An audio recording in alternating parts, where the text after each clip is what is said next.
My father used to say the house remembers more than we do. He said it the way some men say grace, low and without looking up, while he turned the dial on the old shortwave and listened to the static breathe. We were not allowed to listen to the shortwave. We were not allowed to do a great many things in the year 2045. But my father was 62 years old, and he had buried my mother in the small garden behind the kitchen window, and he had decided some time ago that the BOAs could take the rest of him in pieces if they wanted, but they were not going to take the radio. I was 28 that winter. My name is Wilco.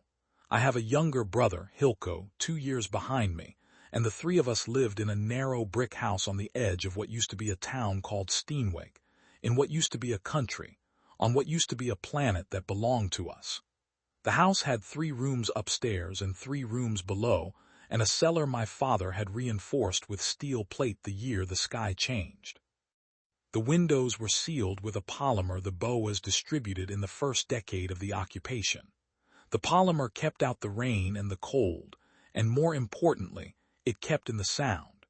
Sound was the currency the BOAs measured us by, and my father had decided long before I understood the rules of the world that the currency was not theirs to spend. This is the story of how I left the house. It is also the story of how I learned what my father had been listening for, and what a man named Aquarel had been doing in the empty country between the walls of the world. To understand any of it, you have to understand what the BOAs were. They arrived in the autumn of 2025.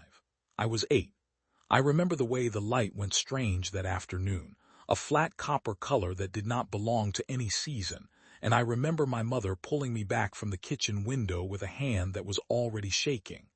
The ships did not land the way the films had taught us to expect. They did not descend in flame. They did not announce themselves. They simply unfolded from the upper atmosphere over 6 continents at once, like wet paper opening in water, and within 48 hours every major broadcast on Earth carried the same signal. It was not language. It was a low, structured pulsing, and when you listened to it long enough, you began to understand it the way you understand a headache. The pulsing told us to go inside. The pulsing told us to stay there. We learned what the BOAs looked like later, through pictures smuggled hand to hand. They were tall, taller than any man I have stood beside, and their bodies were segmented in a way that suggested both insect and crustacean without committing to either. Their heads were narrow and earless, and crowned with what the early scientists had called auditory cilia, fine pale filaments that moved when sound moved around them. They did not have eyes the way we have eyes. They had a thick band of darker plate across the front of the skull that the men in the lab said was light-sensitive but resolved poorly, the way our skin can feel the sun without reading a newspaper. The BOAs did not see us. They listened to us, and what they heard when they listened to a human being was apparently intolerable. In the first year of the occupation, 3 billion people died. Most of them died because they were outside when the pulsing began, and the pulsing did not stop, and a human nervous system is not built to be steered by an external rhythm for 48 hours without rest. The rest died in the riots and the fires and the long cold winter that followed, when the power grids failed and the BOAs did not lift a hand to restart them. They did not need our power. They had their own. By 2030, the rules were clear. You stayed inside. You did not speak above a conversational volume. You did not run machinery that produced rhythmic noise. You did not sing. Above all, you did not sing. The BOAs had been content in the early months to ignore most of what we did indoors, but singing brought them. Singing brought them through the polymer walls and the steel plate and the prayers of grandmothers in cellars. And what they did when they arrived was not something I am going to describe in detail, because my father saw it once when I was 10, and he did not speak for 2 weeks afterward. And when he did speak, he said only, "Do not sing, boys, do not ever sing, not even in your sleep." The neighbor across the lane was a man named Tjeerd. He had been a foreman at the cement works before the pacification. He had a wife and a son who must have been 4 or 5 at the time. The son was a singer. Every child is a singer before they are taught not to be. Tjeerd's son had not yet been taught. One evening in the spring of 2030, the boy began to sing in the kitchen of their house. It was not loud. It was the small private singing of a child to himself, the way a child will hum while moving a wooden block from one place to another. The polymer walls had been new then, only 2 years installed, and the seal on the kitchen window was already failing. My father heard the boy from our garden. He was in the garden because he had been digging a drainage trench, the kind of work the BOAs permitted because it produced no rhythm, and he stood up in the trench with the spade in his hand and looked at our kitchen window, where my mother had gone very still, and then he looked at the house across the lane. He told me about it years later, the night my mother died. He told it the way men tell things they have been carrying for too long. He said the BOAs came within 9 minutes. He said one of them came down the lane on foot, which they almost never did, and it stood outside T. Geard's house, and it did not knock, and it did not announce itself. And after a long minute, the polymer of T. Geard's front door simply parted and the BOA went in. My father said he could hear the boy from where he stood in the garden. The singing had stopped by then. The boy was screaming. The screaming did not last long. My father said he stood in the trench with the spade in his hand and did not move and did not move and did not move, because if he had moved he would have run across the lane, and if he had run across the lane he would have died too, and if he had died too there would have been no one to keep my mother and me alive. He said the BOA came out 12 minutes after it went in. He said it did not look any different. He said T. Geard and his wife came out behind it on their own feet, walking the way the Poolsing made people walk in the first year, and they walked north along the lane and they did not come back, and the boy did not come out at all. My father stood in the trench until full dark. He went inside. He put the spade in the rack by the kitchen door. He sat down at the table. He did not speak for 2 weeks. He did not look at me, or at my mother, or at the lane across the window for 2 weeks. And when he spoke again, what he said was the one sentence he ever said about it, until the night my mother died, which was the night he gave me the whole of it. So we did not sing. We learned to hum, if we had to, into a folded towel. We learned to read with our lips closed. We learned the long indoor language of a species that had been told its voice was a crime. We learned to walk on the soft side of our feet on the stairs. We learned to close cupboard doors with the heel of one hand bracing the wood. We learned to cough into the bend of our elbow, and to sneeze into a wet cloth, and to laugh when we laughed at all, with our teeth pressed together and our breath held high in the chest. The polymer on the windows turned a faint amber over the years, and the world outside through that amber looked like a photograph of a country, not the country itself. And after a while we stopped looking out the windows at all, because the country in the photograph did not change, and the photograph had begun to hurt to look at. And the years passed, and my mother died of an ordinary cancer in an ordinary bed, and my father grew thin and stubborn, and Hilko grew into a quiet young man with my mother's hands, and I grew into whatever I am now, which is a man writing this down because someone has to. The shortwave was my father's secret. He had built it himself, out of parts he had hoarded before the pacification, and he ran it through a coil of copper wire he had threaded through the chimney, so that the signal traveled up through the brick rather than out through the polymer. He listened to it for 1 hour every night between 2 and 3 in the morning, when the BOA patrols were least frequent. He listened to the static mostly. But sometimes on certain nights, when the air was clear and the cold was hard, he listened to a man. The man called himself Aquarel. He did not give any other name. He broadcast on a wandering frequency that my father had taught himself to follow. And he spoke for no more than 4 minutes at a time, and what he said was almost never useful. He read poems. He named towns that had gone dark and the dates they had gone dark. He gave the names of children who had been born indoors and would never be allowed outdoors, and he said their names slowly as if he were memorizing them. He said once that he was walking.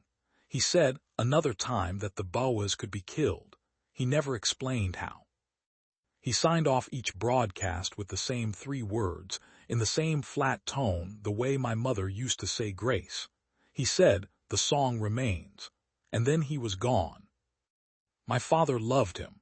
I do not use that word lightly. My father had stopped loving most things by the time I was old enough to notice, but he loved the voice of Aquarel the way some men love a country they have not seen in 50 years. He told me, the winter I turned 28, that Aquarel was a real man. He said, you can hear it in the breath. He said, no actor breathes like that. He said, that man is walking somewhere out there, Wilco, and he is doing something the BOAs do not yet understand. And one day a boy is going to find him, and the world is going to change. My father died 3 weeks later. He died sitting up in his chair with the shortwave on his lap and the headphones still on his ears, and Hilco found him at 6 in the morning, and we did not cry where the polymer could hear us, but we cried. We buried him in the garden next to my mother. We dug the hole at night in the rain with the kitchen door cracked open just enough to let the spade pass. We did not speak. When it was done, Hilco went back inside, and I stood at the edge of the garden and looked up at the sky, and the sky was the same flat gray it had been for 20 years, and I thought about the voice on the shortwave, and I made a decision. I told Hilco the next morning. I told him I was going to leave the house.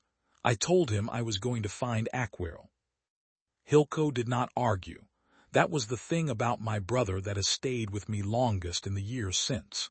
He did not argue. He listened, the way our father had taught us to listen, with his whole face and no hurry, and when I was done he said, then I am going with you. I said no. I said one of us has to stay with the radio. I said one of us has to be here if the broadcast comes back. He looked at me for a long time. Then he nodded and he said, you will need supplies, and he went to the cellar to begin packing them.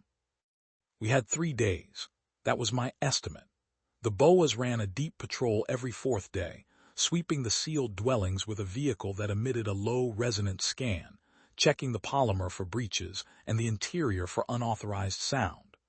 The next deep patrol was due on the morning of the 4th day. If I was going to leave, I had to leave the night of the 1st day, and I had to be far enough from the house by the morning of the 4th that the scan would not register me as a recent departure. The polymer healed itself over breaches, but slowly. A fresh hole scanned would bring a follow-up team. A 3-day-old hole scanned would be filed as weather damage. I spent the 1st day learning the maps. My father had kept maps. He had kept them folded inside the lining of his coat, and he had walked me through them once, the year I turned 20, in case anything ever happened to him. The maps showed the old roads and the old towns and the locations of 3 things the BOAs did not know about. One was a fuel cache, 12 kilometers north of the house, buried under what had been a dairy farm. One was a relay tower, 30 kilometers east in the marsh country, which my father said was where some of the human broadcasters had been operating from in the early years. And one was a place he had never named, marked only with a small ink circle and the word father. I did not know what that meant. I had not asked. I had been 20 and stupid and certain I would have time to ask later. I spent the 2nd day with Hilco going over the supplies. We had a canvas pack, an old wool coat that had been my father's, a pair of work boots that had belonged to a man named Juiced who had died in the 2nd year, a hand-cranked torch, a folding knife, a flask of water, 6 days of dried food, a roll of polymer patch, and the shortwave receiver. My father had built the receiver to be portable. He had built it for this, I realized, watching Hilco wrap it in oilcloth. He had built it years ago, and he had never told us, because he had been waiting to see which of his sons would think to ask. I left the house at 2 in the morning on the 3rd night. Hilco walked me to the kitchen door. He had not slept. He had spent the evening checking and rechecking the seal on the canvas pack, and now he stood in the doorway in his socks and his old wool sweater, and he looked at me the way our father had looked at us the morning he had told us our mother was going to die, with his whole face open and nothing held back. He said, "Do not be a hero." I said, "I do not intend to be." He said, "That is what worries me." He gave me an envelope. He told me not to open it until I was clear of the house. I put it in the inside pocket of the coat. He took my hand. He held it for a long second. He did not embrace me. We had not embraced since we were children, and he was not going to start on a night that was already too heavy. He said, "Come back, Wilco." He said, "I will keep the radio running for you." He said it the way our father used to say grace. I cut the polymer. The polymer parted under the knife with a sound like a long exhalation, and I stepped through it into the garden, and the air on the other side was not the air I remembered. I had not been outside in 20 years. The air was cold and wet and full of small living noises, the rustle of grass, the distant call of something that might have been a bird and might not have been, the faint mineral smell of a country that had been let alone. I stood in the garden for longer than I should have, listening. I could see my mother's grave in the dark, the small mound where the spade had not yet finished settling. I could see my father's beside it. I touched neither. I did not trust myself to touch either of them and then walk away. I opened Hilco's envelope behind the hedge at the end of the garden. Inside there was a single sheet of paper. It was a page torn from our father's notebook. On it, in our father's small, careful hand, there was a list. The list was 41 names. I did not know what the names were at first. I read them once and I did not understand. I read them a second time. Then I saw what was at the top of the page in a different ink in Hilco's hand, written that evening while I had been sleeping. It said, "Names father heard on the broadcasts over 20 years. He thought you should have them." 41 names. 41 human beings my father had heard Aquarel speak of on the shortwave. The children born indoors and the dead and the disappeared.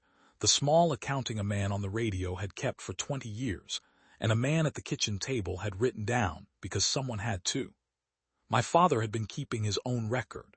My father had been a man on the inside of the wall keeping a record for a man on the outside of the wall, in case the day ever came when the two records could be put together.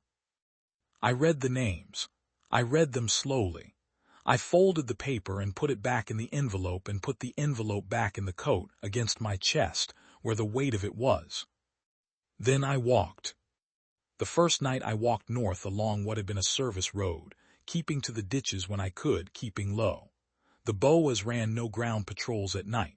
Their vehicles were efficient but loud, and their auditory cilia performed poorly in wind.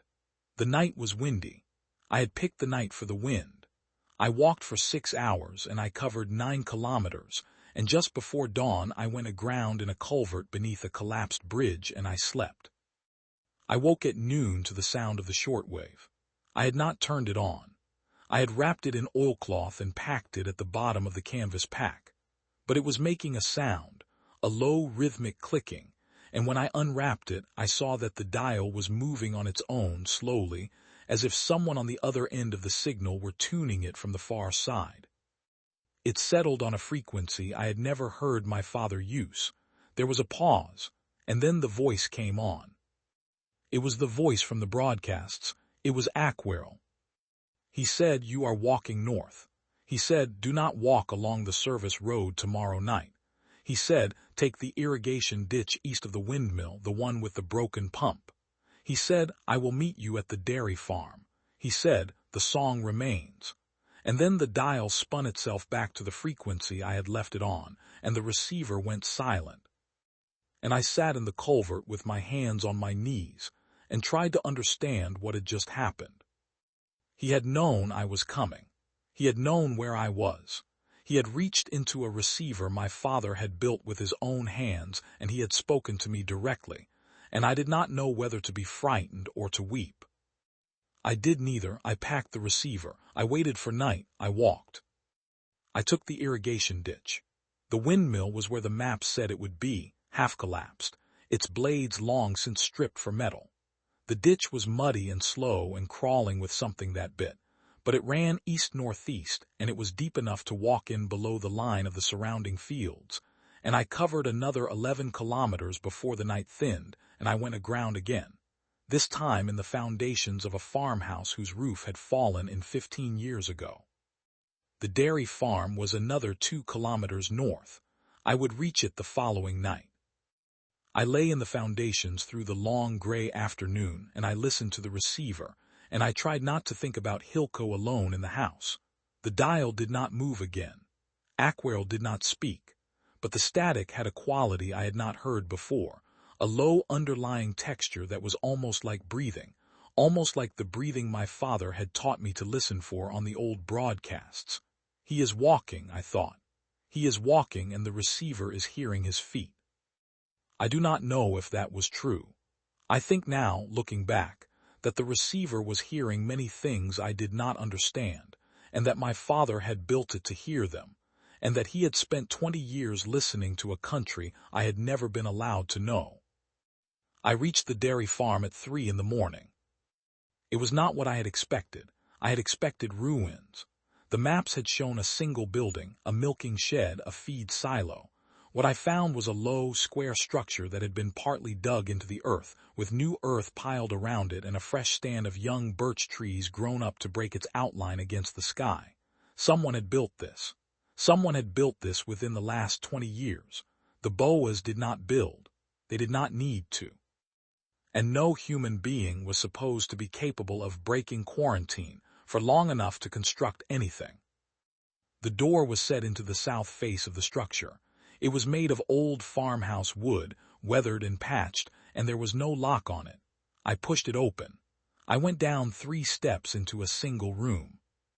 A man was sitting at a table in the center of the room. He was older than my father had been when he died. He was thin and weathered, and his hands were brown and his hair was white and cropped close to the skull. He was wearing a long coat that had been mended many times. There was a lamp on the table that ran on some kind of low-emission filament, and the light it cast was warm and small. There was a pot of something on a small stove in the corner. The room smelled of tea and earth and old paper. He did not stand when I came in. He looked at me. He had pale eyes that did not move much. He said, "You took longer than I expected." I said, "You are Aquarel." He said, "I am the man on the radio. The name is a convenience." I sat down across from him. I did not take off my pack. He poured tea into a tin cup and slid it across the table. I drank it. It was hot and bitter, and I had not had real tea in 12 years. He said, "Your father was a good man." I said, "You knew him." He said, "I knew his voice. He used to broadcast before he had children. He had a young man's voice then. I have been listening for 20 years to hear it come back, and last week I heard you instead, and I knew he was gone." I asked him how he had known I was on the road. He told me that the shortwave network was older and stranger than my father had ever explained. He told me that there were perhaps 100 of them left, men and women who had broken quarantine in the first decade and had not been caught, and that they had built a thin web of relays across what had been Europe, and that the web could hear the small electrical signature of a working receiver moving across the landscape. He told me that he had heard my father's receiver leave the house, and he had known. He told me that he had walked 4 days to meet me. I asked him why. He said, "Because of what you are going to do next." I said, "What am I going to do next?" He said, "You are going to learn to sing." I sat with that for a long time. The tea cooled in the cup. The lamp hissed. Outside, somewhere far off, I heard the deep, low resonance of a BOA patrol vehicle moving along a road that was no longer on any human map. He saw my face. He said, "Not the kind of singing that brings them, a different kind, the kind that ends them." He told me then what he had learned in 20 years of walking. The BOAs did not have ears the way we have ears. They had cilia, and the cilia did not hear pitch the way we hear pitch. They heard harmonic relationships. They heard the mathematics of sound. A single voice singing a simple melody to a BOA was a kind of physical injury, the way a fingernail on slate is an injury to us, but worse, because their cognition was collective and the injury propagated. That was why they had banned it. A single human singing alone, in a single house, heard a BOA hive across a city. But that was not the weapon. That was only the wound. The weapon was something else. Aquarel told me that he had spent 20 years walking from cellar to cellar, from breach to breach, and he had been carrying with him, all that time, a sequence. He called it a sequence. He would not call it a song. The sequence was 27 notes long. It had been composed by a woman in the second year of the occupation, a music theorist who had survived 3 weeks in a BOA holding chamber and had spent the rest of her life building the sequence in her head. She had died in 2031. She had given the sequence to a small number of people before she died. She had told them that the sequence, sung correctly by a chorus of at least 9 human voices in a specific harmonic arrangement, would produce a resonance the BOAs could not tolerate. Not a wound, a kill. Not for one BOA, for all of them within the range of the sound and outward from that range through the hive link, decaying with distance but not with time. 9 voices, 27 notes, 41 seconds. Aquarel had been gathering the voices for 20 years. I said, "How many do you have?" He said, 8. He said, "You are the 9th. I do not remember what I said to him then. I remember that I stood up. I remember that I walked to the corner of the room and put my hand against the wall and tried to make my breathing slow. I remember that he did not follow me. He sat at the table and let me have my minute. When I came back, I said, "My brother." He said, "Your brother will be safer if you do this than if you do not." He said, "This is the only thing any of us can do that will make any of you safer." I asked him where the other 8 were. He told me. They were scattered across what had been 5 countries. Some had been walking like him for years. Some had been hidden by families who had broken quarantine to shelter them. One was a child born outdoors, who had never been inside a sealed dwelling and who had been taught the sequence at 4 years old. He told me their names. I will not write the names here. There are some things you do not put on paper even now. He said, "We have a place." He said, "We have been building toward it for a decade." He said, "In 11 nights we will gather at that place, and we will sing the sequence, and we will find out whether a woman who is now 25 years dead was right about her mathematics." I said, "And if she was wrong?" He said, "Then 9 of us die loudly, and our children's children spend the next century explaining it." I stayed with him at the dairy farm for 2 days. He taught me the sequence. He did not let me sing it. He taught it to me by tapping it on the table with the end of a pencil, and by writing it in chalk on a small slate board, and by humming individual notes into the folded wool of his coat sleeve, so that no part of the sequence ever moved through the open air of the room. I learned it. I learned it the way a man learns the face of his own son. By the end of the 2nd day, I could tap it without thinking. I could see it in my sleep. On the morning of the 3rd day, we left the dairy farm. We went east. We walked at night and slept in the day. We did not use the receiver. Aquarel said the BOAs had begun in the last year to triangulate on shortwave signatures, and that the network had gone quiet in preparation for what was coming. We walked for 9 nights. I will not tell you everything that happened in those 9 nights, but I will tell you about 3 of them. Because what happened in them is what made me into the man who could stand in the cathedral on the 10th. The 2nd night, we crossed the old border country, where the canals run thick and slow between fields that have not been planted in 20 years. The water was high. Aquarel led the way along an embankment that had once been a cycle path, and the cycle path was overgrown to the height of a man, and the going was slow. Around the 3rd hour we came upon a farmhouse with a light in it. I had not seen a light in a window in 20 years. I stopped walking. Aquarel turned to look at me, and he saw my face, and he nodded the way a man nods when he has been expecting a question. He said, "There are more of us out here than you think." He said, "Not many, but more than you think." The farmhouse belonged to a woman named Anik. She was perhaps 50. She had been outside since 2034. She had broken quarantine on the day her husband died of a stroke in their kitchen, and she had walked out the back door with a hammer in her hand, and she had simply kept walking, and the BOAs had not found her, and she had drifted east through the empty country and had taken up in this farmhouse 8 years ago and had been there ever since. She kept goats. She kept chickens. She had a small generator that ran on a wood gas conversion her husband had built in the year before the pacification, and she ran it for an hour a night because she had decided, somewhere along the way, that a life lived in total darkness was not a life she was willing to live, and she had calculated that the BOAs did not patrol this far into the marsh country, and she was probably right. And if she was wrong, then she would die in a lit room rather than a dark one. She made us tea. She gave us bread. She had not seen another human being in 2 years. She did not embrace us. She did not weep.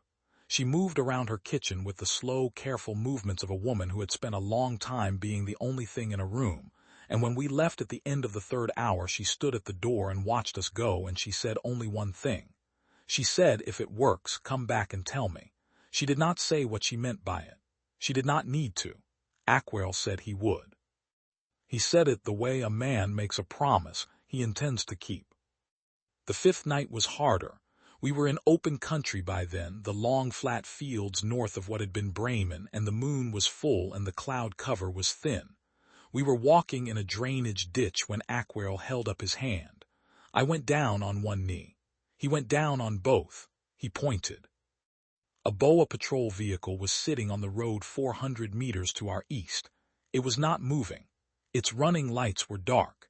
It had been there, I realized as my eyes adjusted, for some time. The grass around it was undisturbed. The vehicle had been parked deliberately, and the BOAs inside it were doing what BOAs did when they were listening, which was nothing visible from the outside. Aquarel did not move. He did not move for 19 minutes. I know because I counted my own heartbeats, the way my father had taught me to count when I was small and afraid, and I lost count somewhere past 1,000 and started again. The wind was wrong. The wind was carrying our scent toward the vehicle, although the BOAs did not use scent, and it was carrying small sounds toward the vehicle as well, the rustle of our coats, the catch of my breath. Aquarel had taught me, in the dairy farm, to breathe through a folded square of wool when concealment was needed. I breathed through the wool. The wool was damp with the moisture of my own breath. The cold was working its way up through my boots from the wet bottom of the ditch. After 19 minutes, the vehicle moved. It did not start the way a human vehicle starts. It simply lifted, 2 handspans off the road surface, and slid north along the line of the road at a walking pace, and the slide became a glide, and the glide became motion, and within a minute the vehicle was gone over the rise of the land. Aquarel let out his breath. He looked at me. He said they were not hunting us. He said they were listening to the country. He said they have begun to do this in the last year. They have begun to sit on the roads at night and listen. He did not say what he thought they were listening for. I did not ask. I think now that he knew. I think he had known for some time that they had sensed, in their hive way, that something was gathering against them, and that they had been turning their attention outward into the dark country in the hope of hearing it before it found them. They had not heard us. They would not hear us until we wanted them to. But they had been listening, and the listening was new, and Aquarel had been calculating, all the way to the cathedral, how much time we had before the listening became understanding. The 7th night was the field. We came upon him in the gray hour before dawn, in a flat field of winter wheat that had gone to seed 20 years ago and had not been cut since. The wheat was waist-high and dry and rattling in the wind. The man was face down in the wheat. He was perhaps 40. He was wearing the clothes of a man who had been indoors for a long time and had stepped out only recently, soft house shoes, a thin shirt, no coat. There was no blood. There was no sign of violence. His body had simply stopped, the way the poolsing had stopped bodies in the first year, although the poolsing was supposed to have ended in 2026, and no one had been steered into a ditch by it in 19 years. Aquarel knelt beside him. He turned the man over with both hands, gently, the way a man might turn an old book. The man's face was peaceful. His eyes were closed. He had been dead perhaps 2 days. Aquarel sat back on his heels. He looked at the man for a long time. Then he said, "This is one of mine." I said, "What?" He said, "This was the 9th voice. He said, before you. He said he was walking to meet us. He said he must have made it this far on his own and then something failed in him. He said the heart maybe. He said he was 63. He said he had been walking for 11 days. I did not know what to say. Aquarel sat in the wheat with his hand on the dead man's shoulder. He said the man's name once quietly. He did not say it again. He said, "We cannot bury him." He said, "The BOAs will scan this field tomorrow morning, and if we have moved the earth they will know someone passed here." He said, "We have to leave him." He stood up. He took off his coat. He laid the coat over the man's face. He said, "The coat will rot before the BOAs find him, and the wheat will close over him, and the country will keep him." He turned and walked on. He walked the rest of that night and the next 2 nights without a coat in the cold, and he did not complain, and he did not speak of the man in the wheat again. But at the cathedral on the 10th night, before he stood in the center of the circle, he said the man's name to himself once more. And the 8 of us heard it, and we did not ask, because we understood that he was naming what we were going to do, and to whom we were doing it. I will tell you about the place. It was an old cathedral, not one of the famous ones, a small parish church on a hill outside what had been the city of Munster, with its roof gone and its bells gone, and its stained glass long since blown out, but with its stone walls standing and its acoustic geometry intact. Aquarel told me, as we approached it on the 9th night, that the woman who had composed the sequence had grown up in this church. She had sung in its choir as a girl. She had specified, before she died, that the sequence be performed here, because she had calculated the resonance of the building into her mathematics, and because she had wanted, at the end, to give the gift back to the place that had taught her sound. The other 8 were already there. They had come from 5 directions. They were quiet, ordinary-looking people, ranging from a boy of 14 to a woman who must have been near 80. The child Aquarel had told me about, the one born outdoors, was a small, dark-haired girl who watched everything with eyes that did not blink enough. Her name was Rhea. She was the youngest. She had the highest voice. Aquarel said she had been the first one he had found, 10 years ago, and that he had spent 10 years building the chorus around her. I sat for a while in what had been a side chapel, with my back against the cold stone, and I watched them. The boy of 14 was named Jelt. He had been born in 2031, in a cellar in what had been Antwerp, to a mother who had survived the first year by holding her breath when the poolsing came and by sheer stupid luck. She had died of pneumonia when he was 9. Aquarel had found him at 11 and had walked him for 3 years from cellar to cellar across the low country, teaching him the sequence 1 note at a time.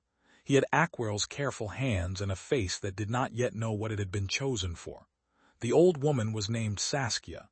She had been a music teacher in 2025.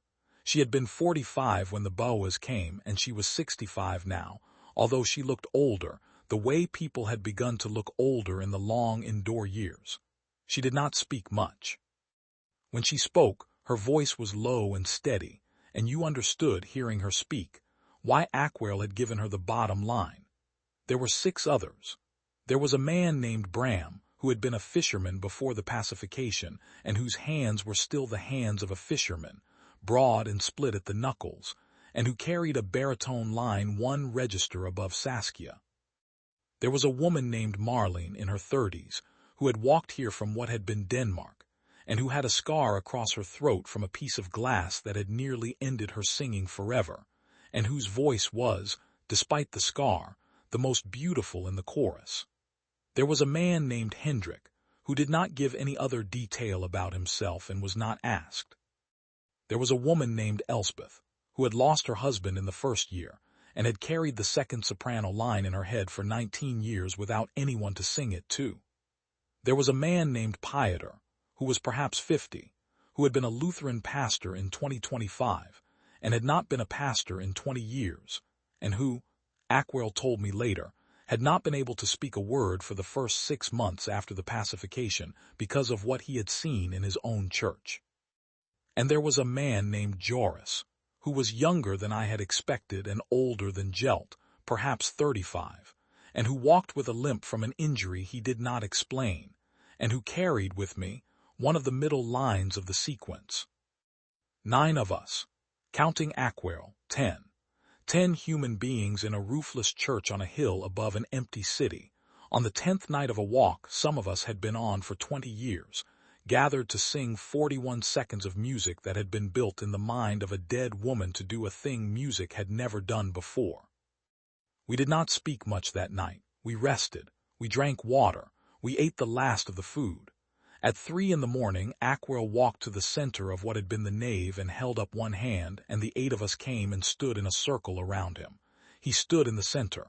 He had not told me he was going to stand in the center. I understood then that he was the 10th voice. He had carried the sequence for 20 years, and he was going to be inside the circle when it was sung, because the resonance would be worst at the center, and he had decided, somewhere along the way, that he had earned that place. He looked at each of us. He said 3 things. He said, breathe deep. He said, do not stop no matter what you hear. He said, the song remains. And then he gave us the count. I cannot describe the singing. I have tried in the years since, and I do not have the words. We did not sing it the way you sing a song. We sang it the way you build a building. Each voice carried a specific weight in a specific place, and the weight only worked if every other weight held.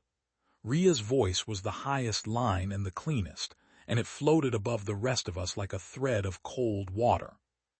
The old woman, whose name was Saskia, carried the lowest line, and her voice was so old and so steady that it sounded like the building itself was singing. I had a middle line. I sang it the way Aquarel had taught me. I did not think.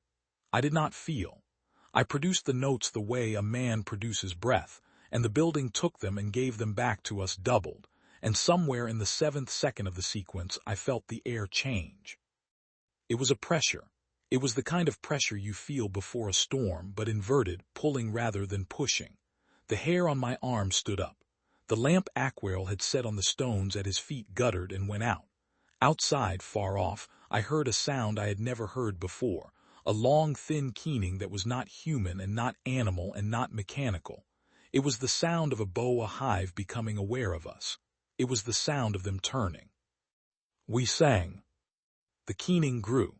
It came from every direction. It was joined by other sounds, the deep resonant pulse of vehicles moving fast across the dark country, the rising drone of an aerial unit somewhere above the cloud layer, and beneath it all a great gathering pressure, as if the entire weight of the occupation were leaning down on the small stone room we stood in. We sang.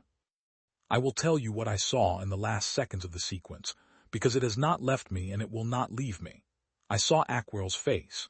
He was standing in the center of the circle with his arms slightly raised and his eyes closed and his mouth open, and he was singing the 10th line, the line he had carried for 20 years, and his face was not the face of a man under attack.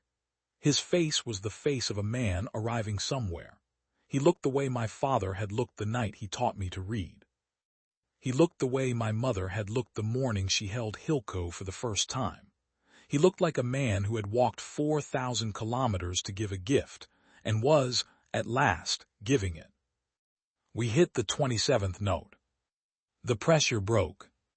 I do not have the language for what happened next. The keening outside the cathedral did not stop the way a sound stops. It collapsed. It folded inward, the way the BOA ships had unfolded out of the sky 20 years ago, but in reverse, and the air went out of the country for a long second, and then it came back, and when it came back the keening was gone. We held the note as Aquarel had told us to. We held it for the full 4-beat rest at the end of the sequence. Then we stopped. The silence afterward was the deepest silence I have ever stood inside. It was the silence of a world that had been making a certain noise for 20 years and had, abruptly, stopped making it. I had not understood until that moment how much of the background of my life had been the low, constant pressure of the BOAs. It had been the air I breathed, and now the air was different. The air was empty. Aquarel was the first to lower his arms. He opened his eyes. He looked around the circle. He looked at each of us, one by one.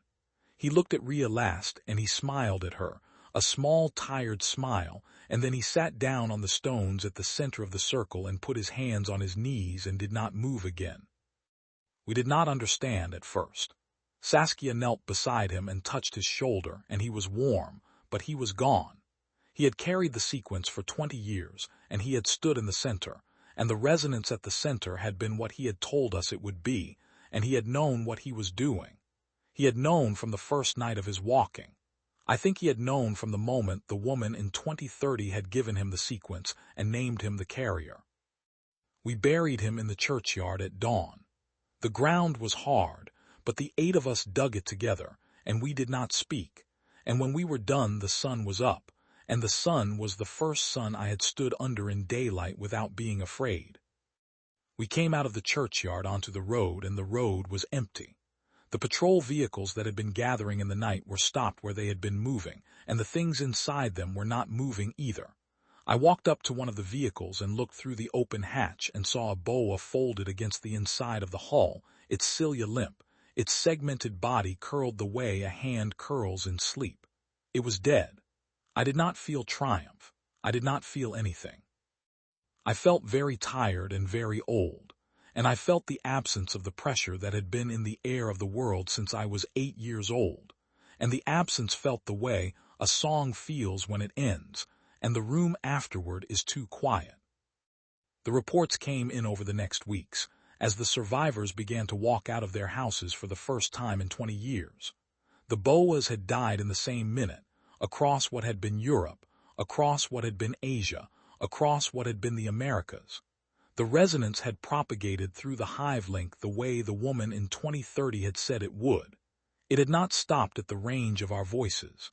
It had stopped at the edge of the species. Every boa on the planet had died in 41 seconds, in a small parish church outside a city that no longer had a name. 3 billion people had died in 2025. The boas had taken 20 years from those of us who survived. They had taken my mother slowly. They had taken my father in his chair with the headphones on. They had taken the voices of my entire generation and locked them inside polymer walls and convinced us that singing was the thing that would kill us, when in fact singing was the only thing that would set us free. I walked back to Steenwijk. It took me 11 days. I walked in the open. I walked in daylight. I walked along roads I had not been allowed to look at since I was a child, and the country was empty, and the country was beautiful, and the country was waiting for us to come back to it. Hilco opened the door before I had reached the garden gate. He had heard me coming. He had been sitting at the window, he told me later, since the morning the pressure broke, watching the road. He did not say anything when he saw me. He came down the path in his stocking feet, and he put his arms around me, and he held on, and we stood there in the road for a long time, and neither of us spoke, and neither of us sang. We did not need to. The singing was over. The singing had done its work. I do not have very much more to tell you. There is the long story of the years that followed, the slow walk of a species out of its houses, the burying of the boa bodies in pits that smoked for months, the rebuilding of the grids, the first children born outdoors in a generation, Ria's voice at her own wedding 2 years later, the small museum the survivors built in the parish church to hold the names of the chorus, and the name of the woman in 2030, and the name of Aquarel.